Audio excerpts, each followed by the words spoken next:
க்கான வீடியோவில் என்ன நடக்குன்னு சொல்லிட்டு பார்க்கலாம். வீடியோக்குள்ளே போகிறதுக்கு முன்னாடி நம்ம சேனலை லைக் அண்ட் சப்ஸ்கிரைப் பண்ணி சப்போர்ட் பண்ணுங்கள். வீடியோ வந்துட்டு செம்ம இன்ட்ரெஸ்டிங்காக போய்கிட்டு இருக்கு. இப்படியே போகிறத பார்த்தா சீக்கிரம் சீரியல் முடிஞ்சிருமோ அப்படின்ற மாதிரியே ஒரு ஃபீல் தான் இருக்குது. ஏன்னா டக்குன்னு எல்லாத்தையும் ரிவீல் பண்ணுற மாதிரியே வந்துட்டு கொண்டு வந்துட்டு இருக்காங்க சீக்ரெட்டெல்லாம். ஃபஸ்ட்டு சீனில் வந்துட்டு ரேவதிக்கு என்ன பண்ணுறதுனே தெரில. கல்யாண ஏற்பாடு வேறு நடந்துட்டு இருக்கு. இப்போ என்ன பண்ணுறது அப்படின்னு சொல்லிட்டு வேமா கார்த்திக் தான் வந்துட்டு கால் பண்ணுறாங்க. அங்கிட்டு வந்துட்டு கார்த்திக் சொல்கிறாங்க, கொஞ்சம் நேரம் மட்டும் எப்படியாவது அங்கே பார்த்துக்கோ, நான் இப்போ வந்துட்டு வசந்தாவை அங்கே தான் கூப்பிட்டு வந்துட்டுருக்கேன், எந்த பிரச்சனையும் இல்லை, நாங்கள் அங்கே வந்துடுறோம் அப்படின்னு சொல்லிட்டு அங்கிட்டு வந்துட்டு மயிலுக்கு தான் கால் பண்ணுறாங்க. அவங்க 2 பேர்த்தையும் மண்டபத்துக்கு சரியான டயத்துக்கு கூப்பிட்டு வந்துருங்க, அப்போ தான் அவங்களோட உண்மையை எல்லாரும் முன்னாடி நிரூபிக்க முடியும் அப்படின்னு சொல்ல, ஐயோ சகல அதெல்லாம் நீ கவலைப்படாத, இந்த 2 திருட்டுகளையும் நான் அங்கே கூப்பிட்டு வரேன், வாங்கடா திருட்டு கொட்டான் அப்படின்னு சொல்லிட்டு மயிலும் அவங்க 2 பேரையும் ஆட்டோவில் ஏற்றி கொண்டு போய்கிட்டு இருக்காங்க. மயிலுக்கும் அந்த 2 திருட்டு கொட்டுங்க இருக்கு, அவங்களுக்கு உள்ள காம்போ ரொம்ப சூப்பராக இருந்துச்சு. மயில்கிட்ட நோஸ் கட் வாங்குற மாதிரியே ஒரு டைலாக் இருந்துச்சு. அந்த சீன்லாம் பார்க்குறதுக்கு ரொம்ப நல்லா இருந்துச்சு. அடுத்து வந்துட்டு கார்த்தி வேகமாக ட்ரை பண்ணி வந்துட்டு இருக்க மாதிரி காமிச்சிட்டு இருக்காங்க. அடுத்து மாப்பிள்ளை ரூமுக்கு வந்துட்டு சந்திரா வந்துட்டு போகிறாங்க. எங்கே உங்கள் அம்மா அப்பாவை நடிக்க வந்தவங்கள காணும் அப்படின்னு சொல்ல, மேடம் அவங்க நேற்று நைட்லேருந்தே ஆளை காணும் அப்படின்னு சொல்ல, அதை என்கிட்ட முன்னையே சொல்கிறது இல்லையா, சரி சரி நீ போ, ஐயர் வேற கூப்பிட்டுட்டு இருக்காங்க, நீ போ, அதெல்லாம் நான் பார்த்துக்கிறேன் அப்படின்னு சொல்லிட்டு வேகமாக வந்துட்டு சிவனாண்டிக்கு தான் கால் பண்ணுறாங்க.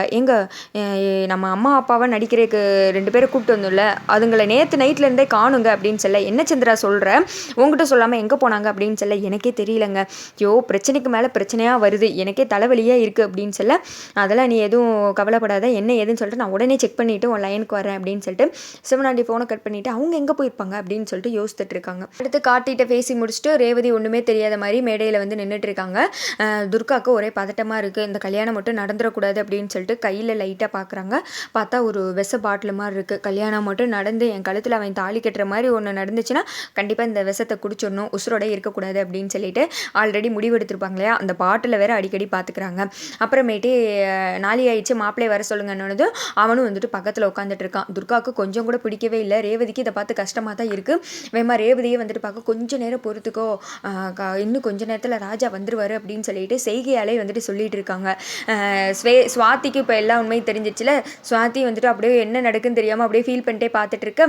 இங்கிட்டு வந்துட்டு சந்திரா சொல்கிறாங்க, அக்கா இன்னும் எவ்வளோ நேரம் தான் இப்படியே ரொம்ப நேரம் ஆகிட்டு இருக்குக்கா, தாலியெல்லாம் எடுத்து கொடுக்க சொல்லுங்கள் அப்படின்னு சொல்ல, என்னம்மா இது நீங்கள் பாட்டுக்கு சொல்லிட்டு இருக்கீங்க, இன்னும் மாப்பிள்ளையோட அம்மா அப்பாவே காணுமே, அவங்க எங்கே போனாங்க அப்படின்னு சொல்ல, அதை பார்த்ததும் சந்திராவுக்கு பயங்கரமாக ஷாக் ஆகுது. அவங்க யார் என்ன ஏது நோண்ட ஆரம்பிச்சிருவாங்களே, எங்கே போய் தொலைஞ்சாங்கன்னு வேற தெரியல அப்படின்னு சொல்லிட்டு, ஏக்கா அவங்களுக்கு ஏதாவது முக்கியமான வேலையாக இருக்கும், இல்லைன்னா ஏதாவது கோவிலில் பிரார்த்தனை கூட வச்சுருப்பாங்க, இங்கிட்ட தங்க இருப்பாங்க, நமக்கு நல்ல நேரம் தானே முக்கியம், வேகமாக தாலி கட்ட சொல்லுங்கக்கா, மாப்பிள்ளையோட அம்மா அப்பாவெல்லாம் அடுத்து பார்த்துக்கலாம் அப்படின்னு சொல்ல, சித்தி நீங்கள் என்ன சொல்லிட்டு இருக்கீங்க, அம்மா அப்பா இல்லாமல் எப்படி வந்துட்டு மாப்பிள்ளை கல்யாணம் நடத்த முடியும், திடீர்னு அவங்க வந்துட்டு நான் இல்லாமல் என் பையனுக்கு எது கல்யாணம் நடத்தி வைங்கன்னு சொல்ல மாட்டாங்களா, ஏன் சித்தி இப்படி பொறுப்புலாம் பேசுகிறீங்க அப்படின்னு சொல்ல, இவ வேற ஒருத்தி ஆனால் உனா என்னத்தையாவது ஒன்று நம்ம பிளானை கெடுக்கிறதுக்குனே வருவா அப்படின்னு சொல்லிட்டு, அக்கா நீ இதெல்லாம் கண்டுக்காதக்கா, தாலி எடுத்து கட்ட சொல்லு அப்படின்னு சொல்ல, இங்கிட்டு சந்திராவும் அப்படியே யோசமானே இருக்காங்க. சரி சரி முதல்ல கல்யாணத்தை முடிப்போம், நல்ல நேரம் முடிகிறதுக்குள்ளே, அதுக்கடுத்து எதனால பேசிக்கலாம் அப்படின்னு சொல்லிட்டு சந்திராவும் சொல்லிடுறாங்க.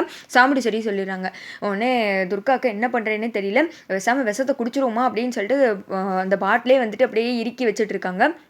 மேலே கெட்டி மேளம் அப்படின்னு சொல்ல, மாப்பிள்ளையே வந்துட்டு தாலி எடுத்து துர்கா கழுத்தில் கெட்ட போகிறாங்க. துர்கா வந்துட்டு அப்படியே இறுக்கி கண்ணை மூடிக்கிட்டு அந்த விஷப்பாட்டில் வந்துட்டு பக்கத்தில் கொண்டு வராங்க. அதே சமயத்தில் கார்த்தி அந்த மாப்பிள்ளையோட மனைவி இருக்காங்களே, அதாவது ஏமாத்தினால அவங்கள வந்துட்டு கூப்பிட்டு மண்டபத்துக்கு வந்துடுறாங்க. விறுவிறுன்னு ஓடி வந்து நிறுத்துங்க அப்படின்னு சொல்லிட்டு ஒரு சவுண்டு கேட்குது. எல்லாரும் யாரா அதை அப்படின்னு ஷாக் ஆகி போய் பார்க்குறாங்க. அப்போ தான் துர்காவுக்கு உசுரே வருது. அப்பாடா அப்படின்னு சொல்லிட்டு அந்த பாட்டில் பார்த்த மணிக்கே உட்காந்துட்டு இருக்க. இங்கிட்ட வந்துட்டு சந்திரா சொல்கிறாங்க, என்னடா வேடிக்கை பார்த்துட்டு இருக்க, தாலி கெட்டு அப்படின்னு சொன்னதுமே கார்த்தியை பார்த்தது, என்ன மாப்பிள்ளை எதுக்கு வந்துட்டு தேவையில்லாமல் தாலி கட்ட நேரத்தில் தடுக்கிறீங்க அப்படின்னு சொல்லிட்டு சாமுடி சரி கேட்குறாங்க. வேமா கார்த்தி வந்துட்டு சந்திராவை பார்த்து முறைக்கிறாங்க. அதோட பார்த்தீங்கன்னா வீடியோ முடிஞ்சிருது.